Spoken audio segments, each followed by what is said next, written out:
Hi, and welcome to English-Fabule. Are you learning English? Great. Let's learn English with a very interesting story. Don't forget to subscribe, like, and comment. Let's get started. A famous book, Heart of Darkness, by Joseph Conrad, starts with a shocking scene. It tells about terrible things that happened in the Congo. The book talks about people suffering and violence. Many readers at the time found it hard to believe such horrors were real, but they were true. In the Congo, people had their hands cut off for not working enough. Children were taken from their families and kept as hostages. This large area became a place of great sadness and death. This sad story happened very fast. In 1870, European countries controlled only a small piece of Africa, less than 10% of the land. But in just 30 years, this changed a lot. Europeans took control of almost 90% of the whole continent. This was a conquest like no other. Africa was divided into many parts, like slices of a pie. During this time, European rulers brought much violence to Africa. There were concentration camps and forced labor camps. The slave trade also continued in some places. This book will tell you the real story of colonial Africa. You will learn about these projects that caused so much shame. It will show how this colonial rush led to many problems, how a drink helped Europeans, and about a king who caused many deaths. 2. Africa before Europe. Many maps show Africa as smaller than it really is. For example, Greenland looks very big on some maps, but Africa is much, much larger. You could fit countries like the United States, China, India, Mexico, and most of Europe inside Africa's borders. It is a truly huge continent. Before European countries took control, Africa was a land of many different regions and ways of life. North Africa, close to Europe, was very developed. It had long shared history and trade with European lands. By the 1800s, large cities like Meknes in Morocco, with 110,000 people, and Cairo in Egypt, with 260,000 people, were bigger than many European cities, like Amsterdam or Rome. Egypt was even starting to become more modern, with new courts and factories. South of the Sahara Desert, things were different. West Africa once had powerful empires, like Mali and Songhai, known for gold. But by the 1800s, these empires were mostly ruins.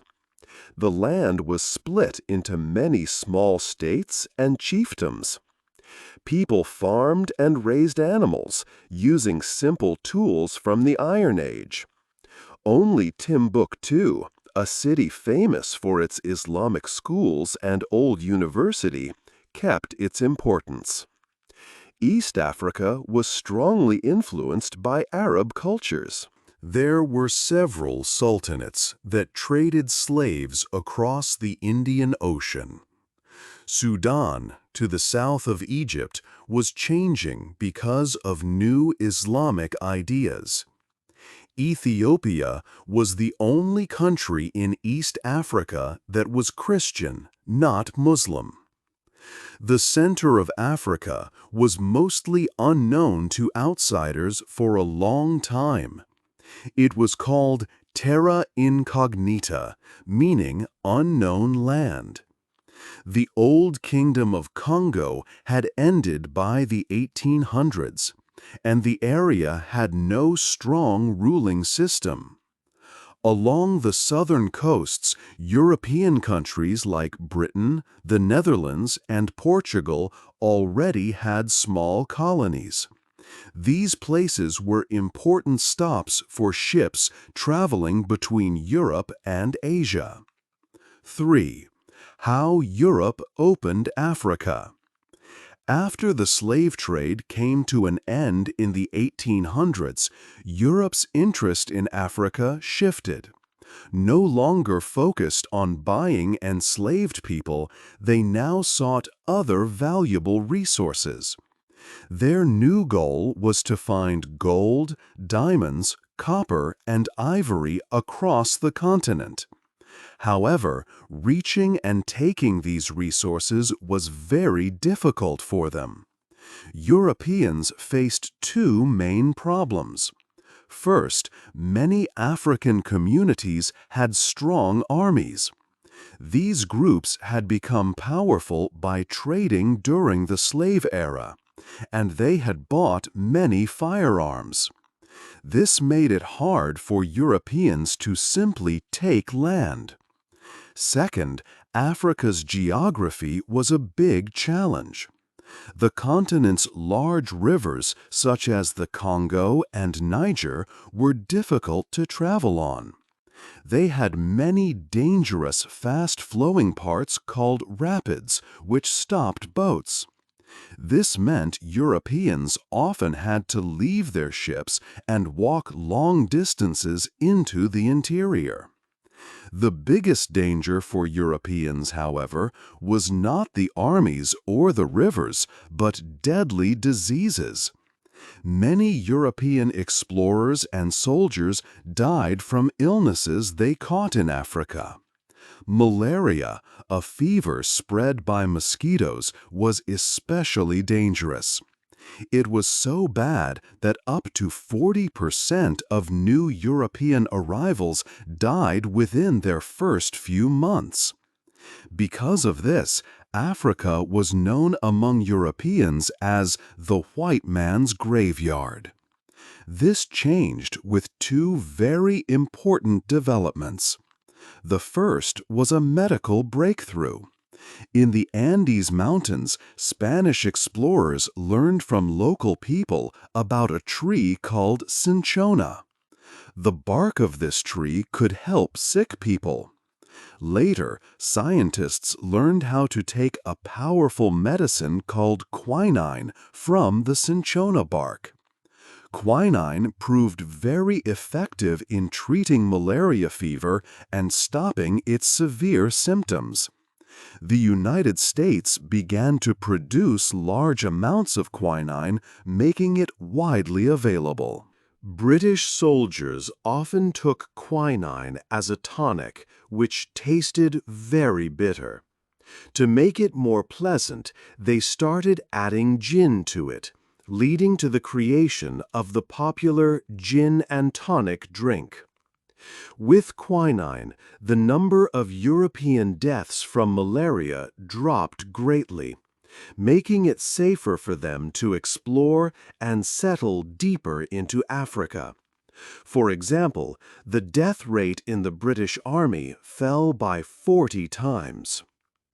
The second key development was new and powerful military technology. After the Napoleonic Wars in Europe, weapons improved very quickly. New kinds of rifles, revolvers, and eventually the machine gun were invented. The Maxim machine gun was a major game changer. It was created by an American engineer named Hiram Maxim. This gun could fire many bullets very quickly, giving Europeans a huge military advantage. While it was designed to be used in Europe, the Maxim gun first saw widespread use in Africa, helping Europeans overcome African armies and open the continent for colonization. 4. The Big Meeting in Berlin.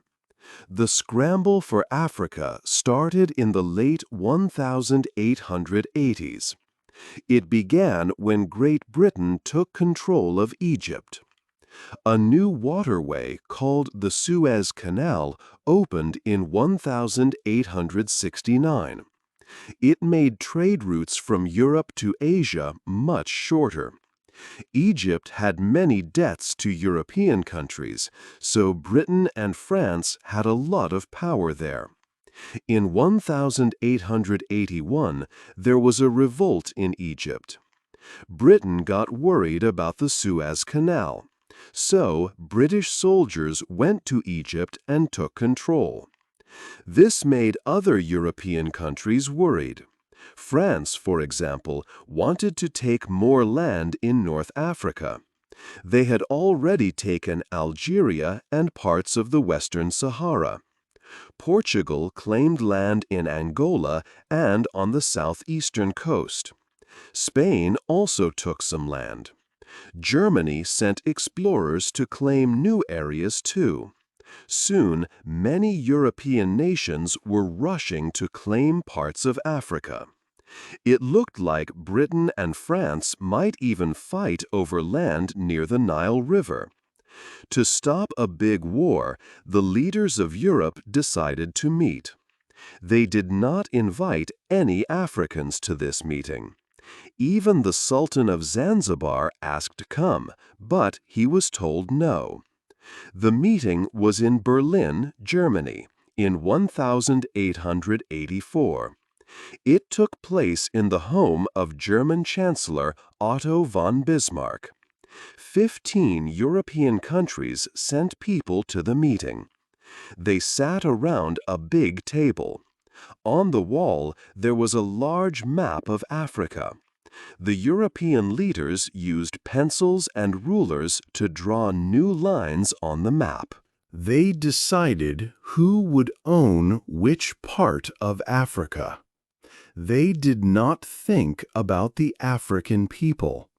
They ignored where different tribes and groups lived. They did not care about the old kingdoms or cities. They just drew straight lines. Because of this, many groups of people were split apart. For example, the Hausa people were divided between the new countries of Niger and Nigeria. The Diola people were split between Senegal and Guinea-Bissau. The Maasai people found themselves in both Tanzania and Kenya. These new borders caused many problems. Families and tribes were separated. This led to many arguments and even wars in Africa that still happen today. The lines drawn in Berlin changed Africa forever. 5. The King's Private Colony. After the Berlin meeting in 1884, a new and terrible story began with King Leopold II of Belgium. He was a quiet man at the meeting, but he had a big dream: to own a colony in Africa. People in Belgium cared more about building factories. But Leopold believed a country should have grand ambitions. So he decided to get a colony by himself. Leopold started a group called the International African Association. He sent people to find land in Africa that no other European country owned. They found a huge area in the middle of Africa, around the Congo River. This land was very big, like 2/3 of Western Europe. Other European countries like France, Britain, and Portugal also wanted the Congo, but they fought over it. To stop a big war, they decided to give the Congo to King Leopold. They thought this unknown place in Africa would keep him busy and prevent bigger problems. If they had known what would happen, they might not have given it to him so easily. What made the Congo special was that it was not Belgium's colony. It was King Leopold's personal property. He owned it himself, like a private business. This meant he could rule the Congo however he wanted. In Belgium, a king could not do this because the government and laws would stop him. But in Africa, Leopold had no limits. He called his new land the Congo Free State. For many years, Leopold's colony did not make much money. It was very expensive to run. After 10 years, the Congo Free State was almost bankrupt. Leopold was ready to give up. But then something important happened. The world suddenly needed rubber. At that time, rubber was needed for many new things, like car tires and electric wires. The Congo Valley had many rubber trees. So Leopold had what everyone wanted. Getting rubber from the trees did not need deep mining. It just needed rivers, boats, and many people to work. The Congo had all these things. Leopold saw a way to become very rich. But the way rubber was collected was awful. King Leopold made a system where every village had to collect a certain amount of rubber. This was called a quota. If a village did not collect enough rubber, they were punished. The punishments were very cruel. Sometimes people were whipped with a special whip made from hippopotamus hide. But often it was much worse. Belgian soldiers would kidnap women from the villages. They held them hostage. The women were tied up and left to starve until their village brought the rubber. If a village still could not meet the rubber quota, the soldiers would burn their homes and steal their things. This was a warning to other villages. The police force in the Congo was called the Force Publique. It was not a normal police force. It was a group that used terror. The soldiers in the Force Publique were not from the Congo. They came from other countries nearby. They had a terrible rule. For every bullet they used, they had to bring back a severed hand as proof of a kill. This meant if they wasted a bullet, they might cut off a hand from a living person. Because of this, many people lost their hands, or worse. There was a famous officer named Captain Leon Rom. People said he decorated his house with human heads.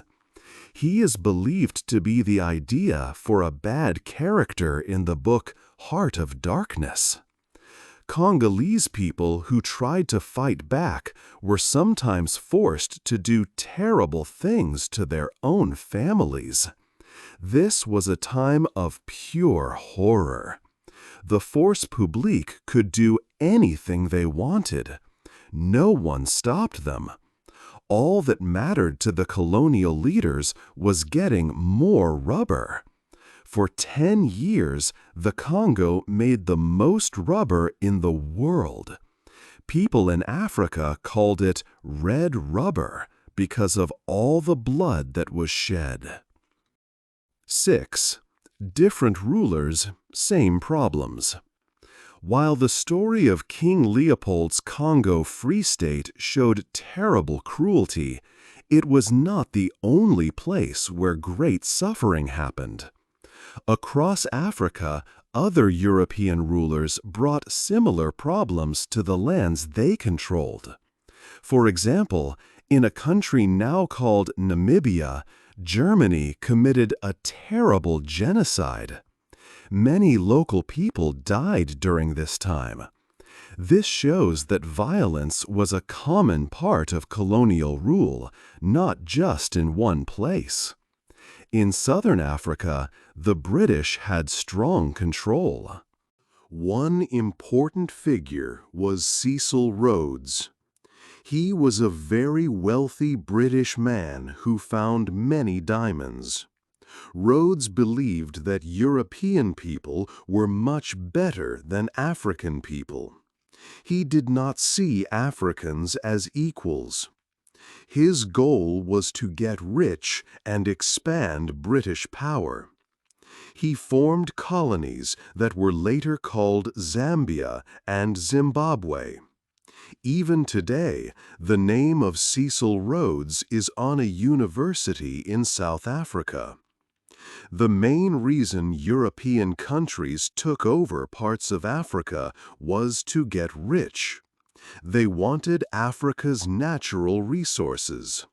They took valuable goods like diamonds, gold, copper, and ivory. They also cut down vast forests for rubber and other materials. The colonies were run like big businesses. Their purpose was to make money for the European countries and their rich leaders, not to improve the lives of the African people.